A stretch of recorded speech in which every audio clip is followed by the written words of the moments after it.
good, pretty good. You good? What do you got going? By the way, you good with if we record this? Absolutely, no problem. What do you got going on today? Anything wild? Any plans today? No, nothing wild. That was last night. Today is recovery. Yeah. What'd you do last night? Nothing, man. Just a couple drinks with friends, as you do, slightly mellow at the ripe old age of 29. Hey, I'm with you, man. I'm not too far behind you. I'm at 27 here. There you go. All right, man. Hey, thanks for being here. I think it's really cool. I think a lot of times for me, there's a couple reasons why I love Beyond the Collection. One is to hear stories of passionate collectors like yourself. I'm a passionate person, right? Obviously. Right. And to hear your story is awesome, and hear everyone else's story is super great. But then also, like a personal thing, I get to connect with you guys, and that is so awesome. Building Volta Vinyl over the past 3.5 years or so, I get to see all behind the scenes, the day to day.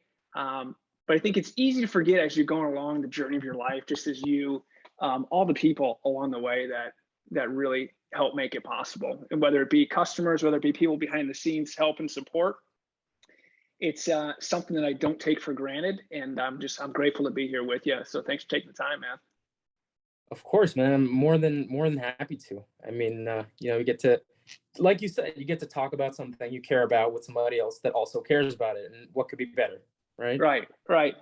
So your Funko Pop journey, to give you just some background on me. So for my Funko Pop journey started, it was like 2015, 2016. I was with a buddy that collected them. He had them all over his walls. I wasn't sure what the heck they were at the time. I was just like, what the heck are these? He told me about them. He told me about Chases and how they're these rare ones you can go and find. We went to Barnes & Noble. We found a metallic Chase Batman. These are like the 1 in 36 ones. And that really was the bite. Wow. And then we fell down the rabbit hole.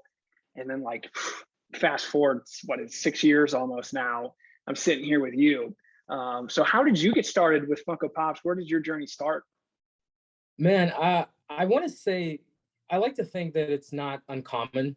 I'm a very aesthetically inclined person. So, and I have a little bit of OCD with cleanliness and symmetry and geometry and things like that. So I was trying to make my desk look pretty. And I was really, I still really enjoy The Office, the TV show. And I was looking on, Amazon for affordable things to make my desk pretty with, and I was pretty much done. And I was like, okay, I got all the functional pieces. Now I need something to personalize this, right? And I thought about, okay, what do you like? And it was The Office and Dragon Ball Z, and that's pretty much it, right, at the time. And that was it. It was one Amazon search away from The Office.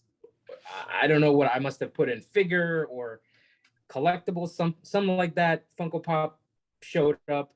Now, obviously, this is not even long ago. This has got to be 2019. I want to say 2019 end. So very recent, right? It feels like years ago, but it was not even that long ago. And, I just picked it up. As soon as it came home, I ripped the box off, threw away the box immediately, and put the little figure on my desk. And that was it. And I thought it was going to be the end of that, right? And how wrong I was. That was similar to yourself, kind of the bite. That was the start of a very slippery slope. What was the first one that you got? What was the first Office Pop? It was like the common Dwight, he's just standing there, hands on his hips. Yeah. And just that, man. And I got that one, and then I got a Goku right after that. And for the first 6 pops, I was out of box, exclusively out of box. I had no idea what I'm doing. Funko Pop is a massive thing. There's a community. There's hundreds of thousands, arguably millions of people that are buying this. I had no idea about any of that. I thought it was a cute little thing to, for kids. And then I got into it, and you start learning about the news accounts and the drops and the limited editions, like what happened with you in the Chase. And, I think it was 2 or 3 months after that I remember thinking about a $27 purchase. It was a cyborg Superman from, I can't even remember what year, but it was $27. It was the first pop I would have paid over retail for. And I remember just deliberating on it for a week. Do I do this? do I want to spend $27 on this pop? Come to find out, what, like a week ago, $100,000 one single pop, right? I mean, so it's been an education, is what I'm trying to say, man. It's been a ride, no doubt. No doubt. And I think a lot of times people, I mean, you're a perfect situation because it sounds like you didn't have friends that were collectors. You kind of just stumbled into this. Totally. And I think a lot of people, they don't really realize what these things are worth. They just see a little, this one's a custom, but like they just see a little bobblehead or whatever. And they're just like, oh, that's kind of just a toy, whatever. But like New York Comic Con in 2019, we had one of my friends, Juno Ignacio, come through our booth, and he had like a quarter of a, you okay? Yeah, Juno. So $250,000 worth of pops in the booth at New York Comic Con. And it was wild. I mean, we were right next to the Funko booth, and Funko employees were coming over, taking photos, and everyone was just stopping. It was super awesome. To hear about a Funko Pop, like most recently, the $100,000, the golden ticket 2-pack Willy Wonka, it's just mind blowing. It's mind blowing. So it's quite the phenomenon in the Funko Pop world, how wild these things really are. Your Zack Snyder Pops, where do those come into play? Because that's far away from just a $27 pop. Right, man. That the 4-piece specifically, that the Snyder Cut 500-piece thing, that is to this day the only like really valuable piece that I've bought at retail. And I cannot begin to understand how I got so lucky, because me and luck are like this. Like, we just do not get along at all, right? Like, I'll miss all the drops I want most, and I'll end up buying stuff that has like zero value in the world, So it was like hot on the heels of me getting into the hobby like proper, understanding the values, the chases, the conventions, the con stickers, what makes a fake, what doesn't make a fake.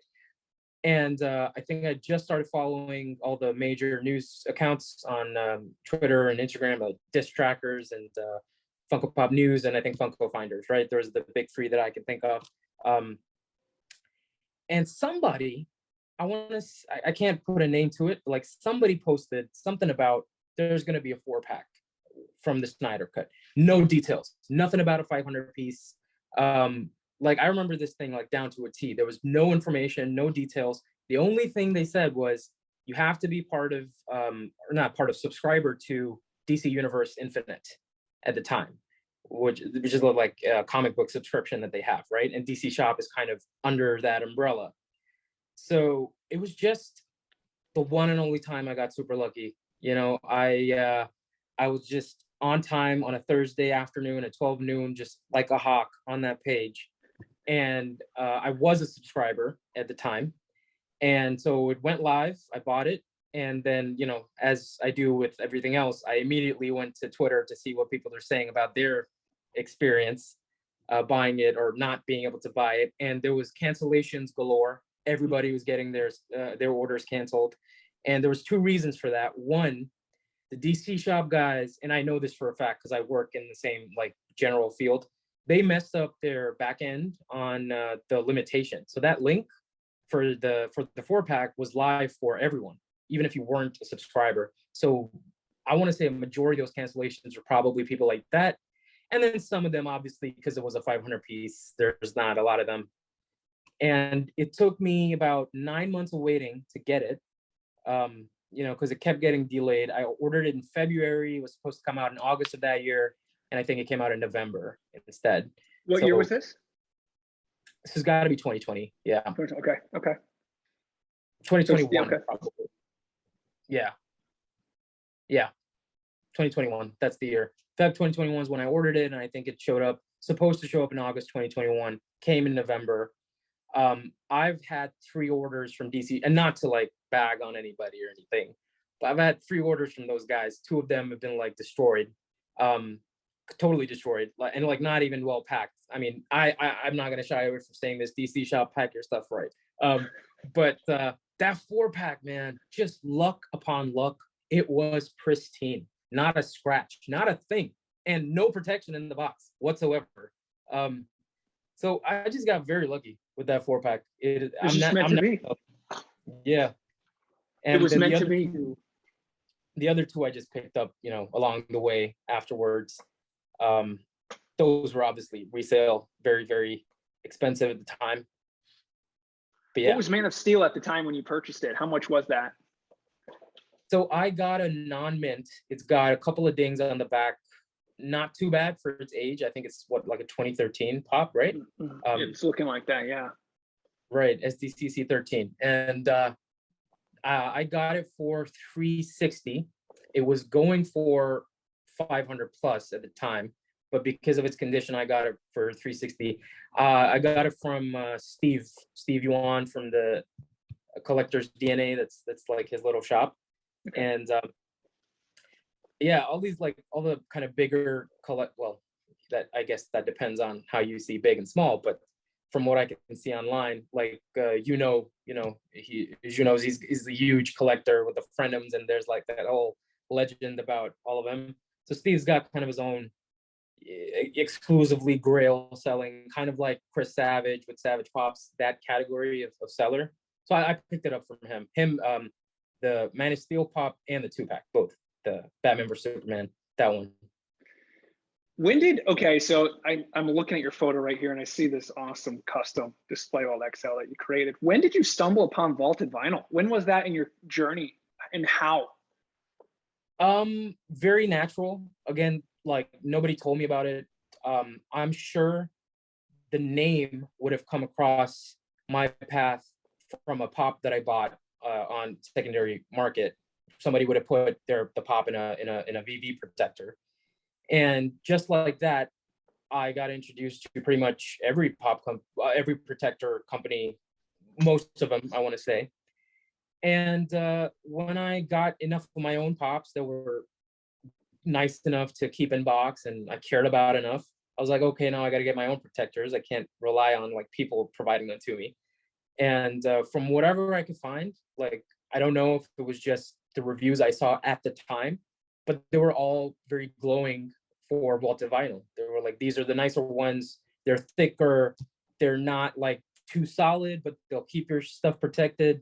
And I can't remember who it was, but somebody was telling me like, your pops are safer in a sock protector with that like specific quality that you guys make than they are in a Funko made hard stack, like the standard hard stacks that they come in.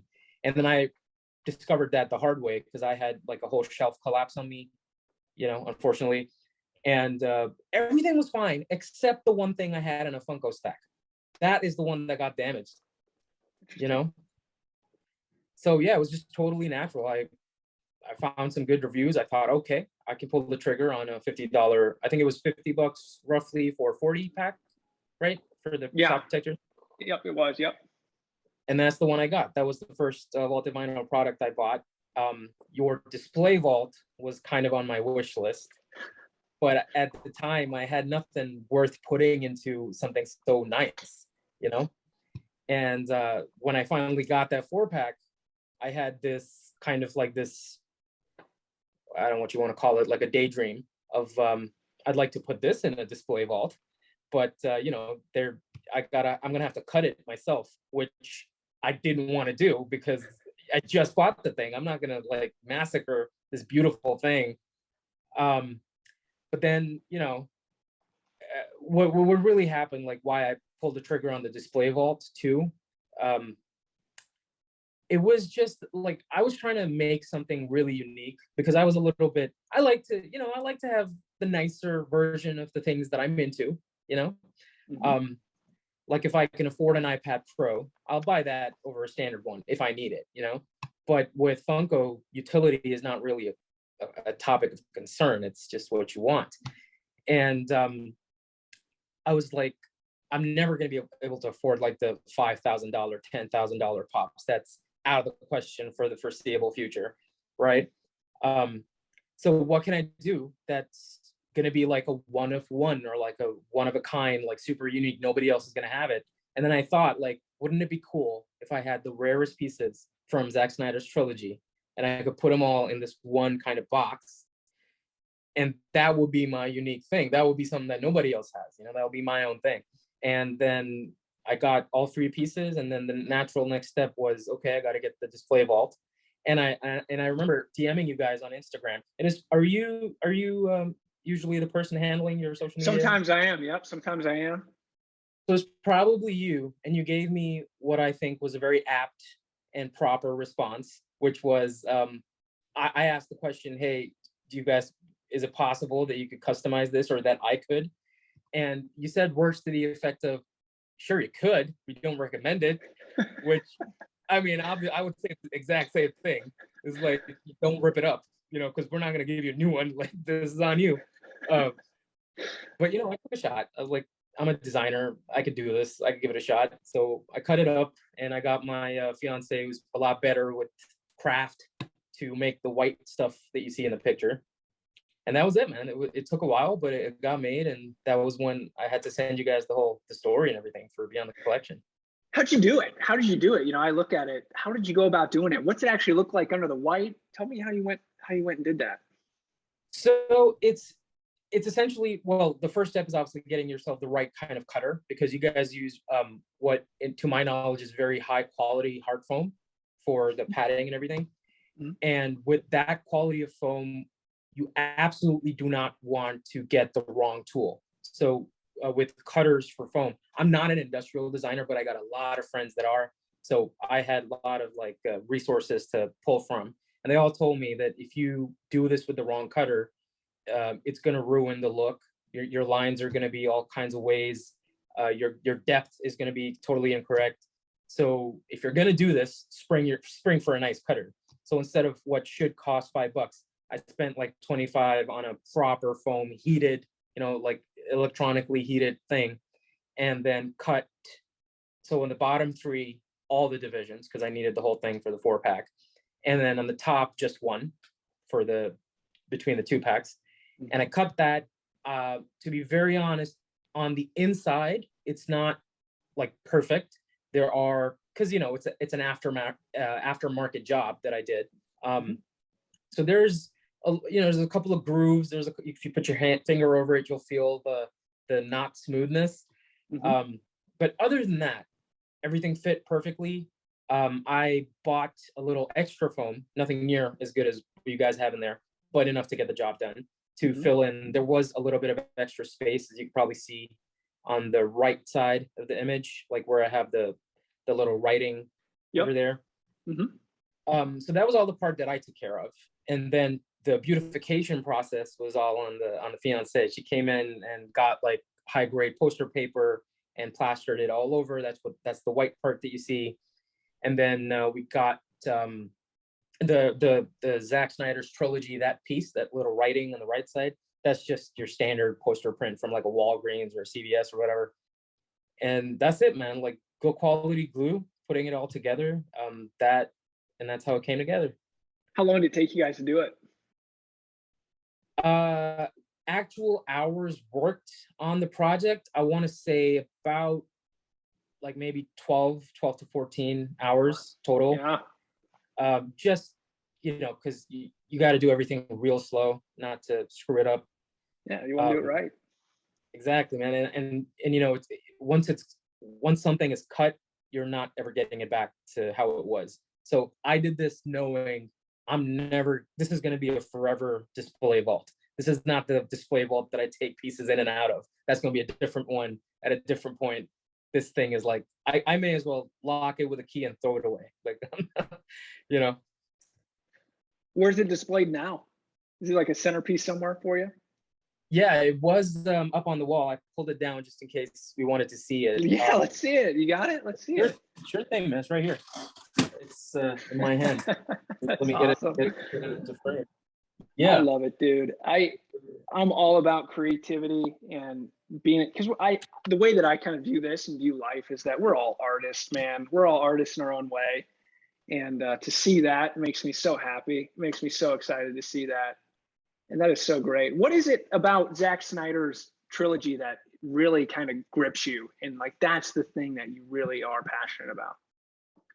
Right. That's a tough one. That's a bit heavy, loaded question. Piece and take it apart, man. Right. I don't want to lie to you, man. I'm not like I'm not that Zack Snyder fan that's like, oh, I loved him since 300 and Watchmen was the best comic book movie ever made.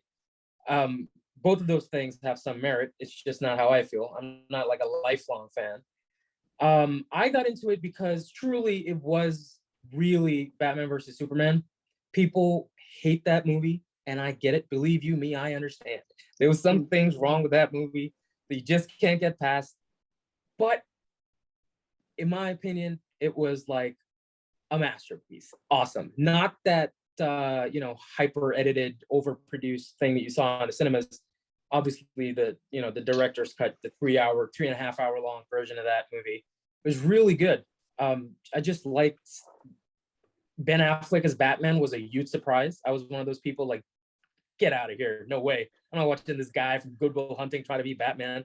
But he did so good. He was phenomenal. He was good. He was a good Bruce Wayne. He was a tough as hell Batman.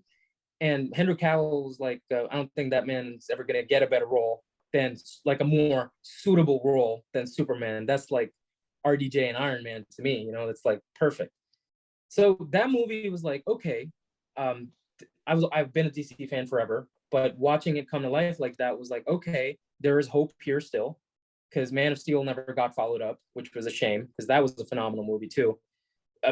In my opinion, the best one out of all three, actually. But then when it didn't get a sequel, I was kind of losing hope. DC, Warner Brothers, it's not the best. And then Batman, Superman comes out, and I'm like, okay, there's hope still, but critical reception is very poor, right? Well, not very poor, but kind of poor. People didn't love it. And then Justice League was a total hack job, like the original one in 2017. Total. Oh my God. I wanted to love it. I was that kind of like that sad guy that was like arguing with all his friends. It was so good, guys. It wasn't it good? And they're like, no, it was an objectively bad movie, man. You're just biased. But and then when the whole Snyder Cut thing stopped being just a pipe dream for fans on Twitter and became like a real movement, and the guys started teasing that it actually exists, I was like, okay, this is a hype train I can be part of. Usually I stay away, but this I enjoy.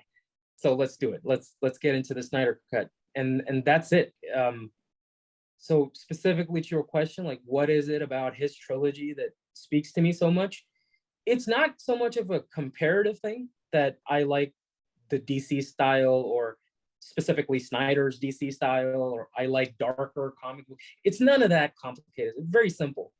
I like a multitude of experiences, right? I want to experience as much as possible. And it is inarguable that the MCU is a marvelous, pun intended, feat of filmmaking. It's a phenomenal thing what they've made. It's brilliant. I can't remember the last MCU movie I saw that I didn't enjoy. Okay, I can. It was Captain Marvel. But other than that, they were all fantastic. So that's its own thing, and I love it. And that's the kind of thing I can take my friends to that have never seen a Marvel movie. My girlfriend loves it. Even my mom, who fell asleep in like Justice League, she loves Marvel movies. It's for everybody. It's its own thing, and I love it for what it is.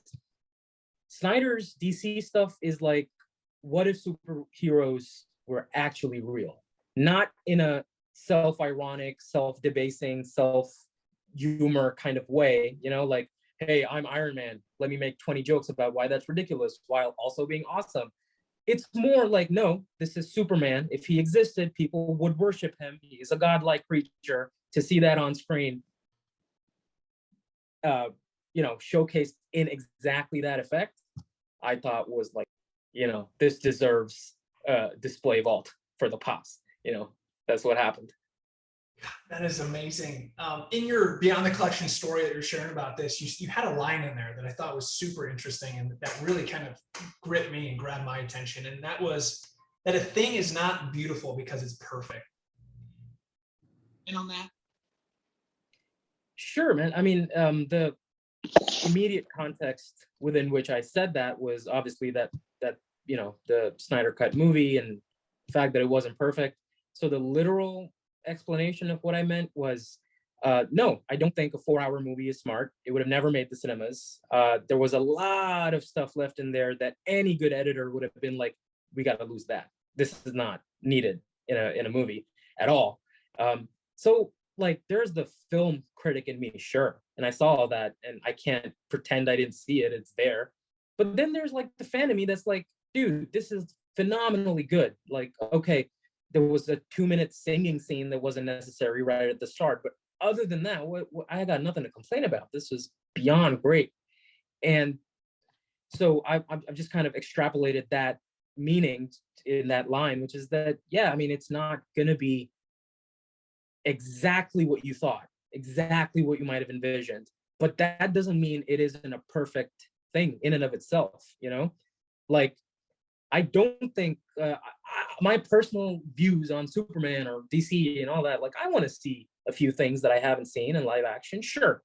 What does that have to do with how phenomenally good Snyder's vision was in and of itself? It's a completely separate thing, and you can experience them separately. It doesn't need, you don't need to add the dimension of judgment to something just for it to be perfect. It's a good is an understatement, is a phenomenal thing in and of itself. The fact that I might have liked to see a couple things here and there is irrelevant to its perfection. It's really, really good. The display vault is another example of that. When I first had the idea, I wanted to do like metal embossing and 3D plating on the back and all kinds of like super high fidelity ideas. But I achieved the same effect of something that I think is really awesome with a lot less. And it went a whole different, it required somebody else's help. It went a whole different direction, but the end result, while different, is beautiful in and of itself, What makes something beautiful to you, man? I sit around and I like to think about life. You're a philosopher. I saw that you majored in philosophy. So I like to get the bigger, higher perspective and like really look at life as a whole and just existence. What makes something beautiful in your mind? What makes something beautiful? Oh boy, I thought the last one was hard. I was gonna say, because I feel like I've been saying a lot, and I haven't asked you anything, the same questions in reverse. Yeah. So why don't you take this one first, and I'll go after. A thing is not beautiful because it's perfect. And I think it's easy to get caught into this perfection realm. I'm a perfectionist myself. Everything that I do, I want it to be perfect, But when I think about the question of beauty, just as I go through my life and my experiences,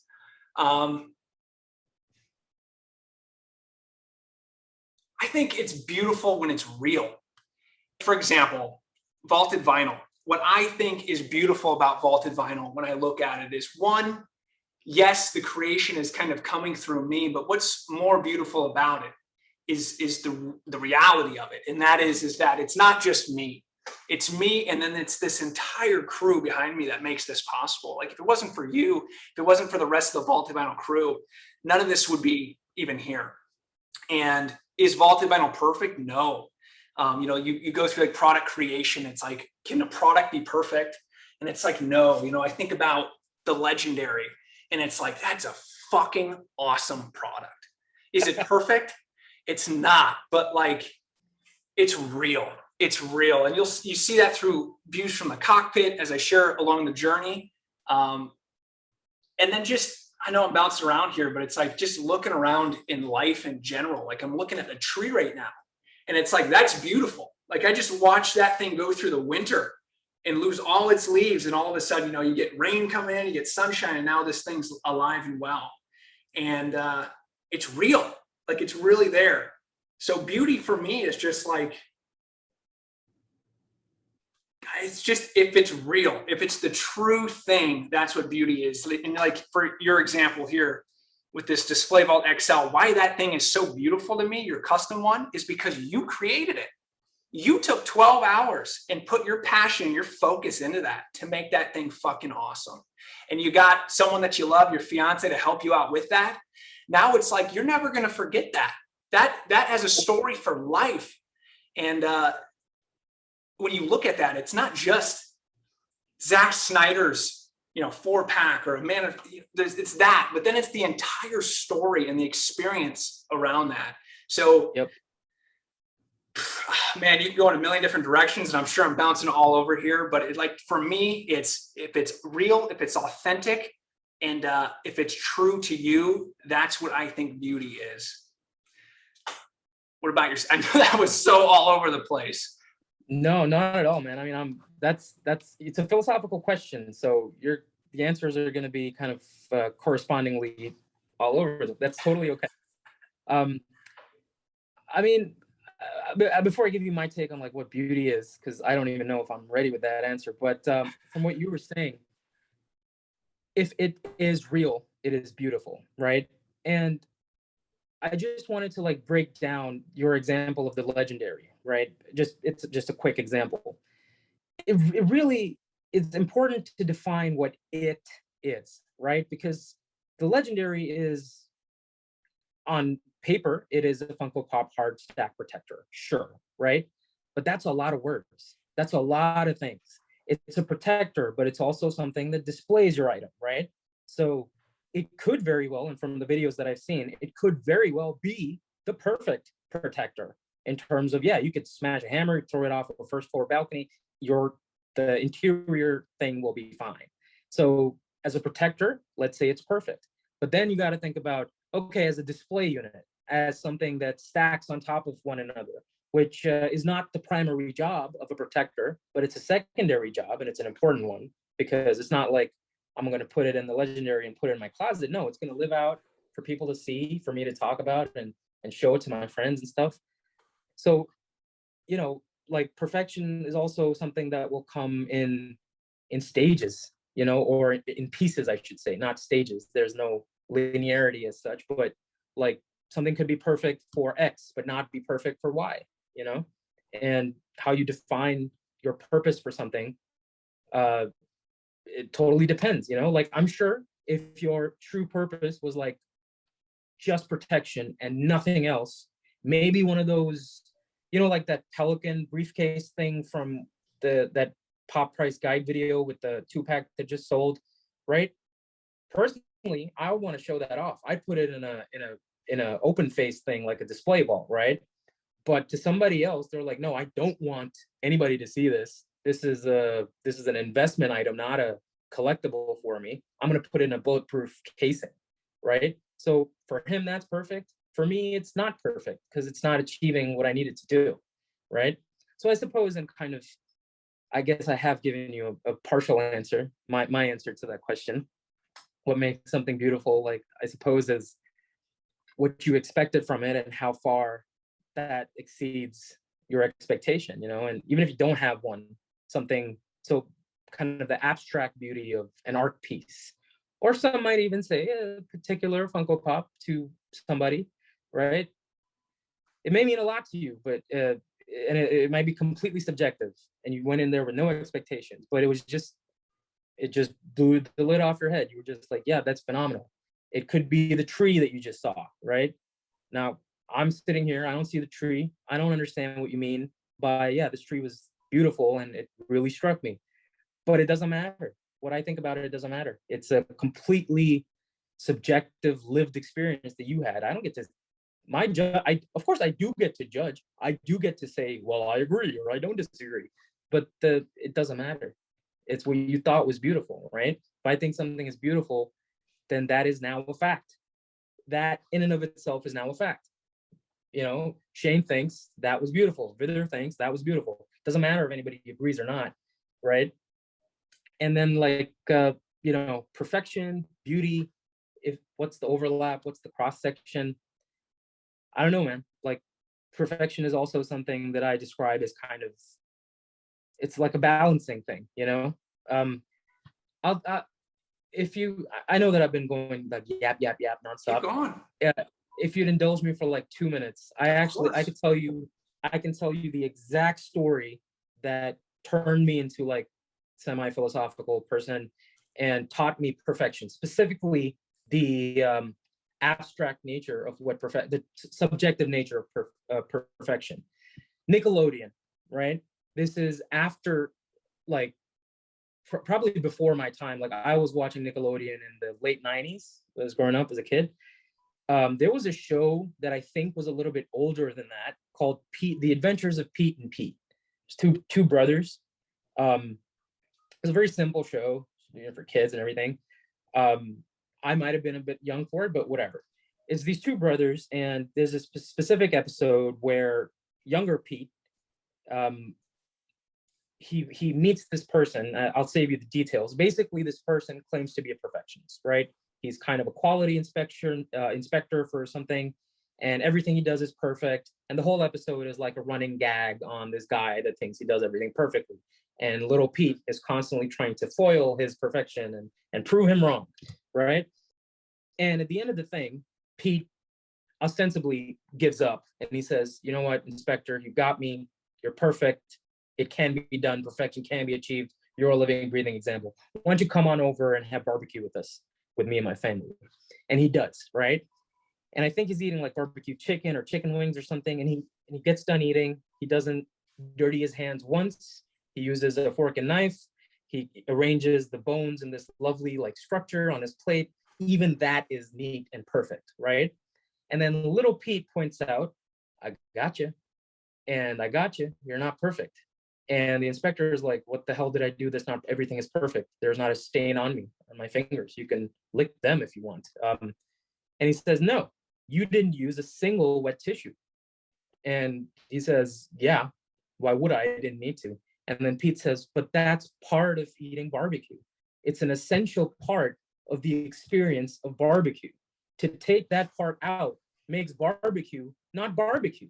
Now it's something else. The perfect version of a barbecue lunch with your family involves the copious use of wet tissues, right? And this is obviously just a specific example, but I think the point it speaks to is beautiful. It was, yeah, not, perfection is not one thing. It's not one frame that you can just drop onto anything and say that isn't perfect because this is what perfection is. No, that it's not necessarily the case, right? If you want to eat that meal right, you got to get your hands dirty, right? So that's part of that perfection. So that's where I learned that lesson of like, it's not as easy or as black and white as people make it out to be. You know, even with school, your grades and all that, perfection might mean straight A's across the board. But if that's coming at the cost of developing a personality, or worse, developing a specific interest in a specialized kind of track or a unique track, maybe that's not perfect at all. You get a straight A's and maybe that's not perfect. Maybe what you needed to do was commit to biology since you loved it and be ace in that and suck at everything else. And that would have been fine. But you might have been the next, God knows, you know, who. I don't know any biologists off the top of my mind, but you know what I'm saying, right? So that was my little story. Thank you. Yeah. I love it. What, kind of jump out of this and jump into your world. Where are you at in life right now, man? You got any dreams? What are you going? Are you chasing anything right now? For sure. I mean, kind of a constant state, right? There's always some that you're going after. So I'm kind of what one might call like a holding pattern, professionally speaking, right now. So I'm not like, I know I may not sound like it, but I'm not actually like from the States. I got here for school, like 2018, like middle of 2018, for a master's degree. And I've been working since then. Like I completed it in like 2020 and I got a job because you got like work allowance and everything. So my next goal, as limited and basic as it sounds, the next thing I'm chasing really is like a work visa, because right now I'm on a student visa, and that will eventually lapse. And when I get, if and when, God willing, I get that work visa, then there's some more boring stuff on the goals list. Some adult business. Like I'm very seriously. I very seriously want to buy a house. That whole research process, understanding real estate, especially in a foreign market, like it's a whole education. Not so different from like Funko Pops, just a lot higher stakes, one might say. But so that's kind of the grown up answer to your question.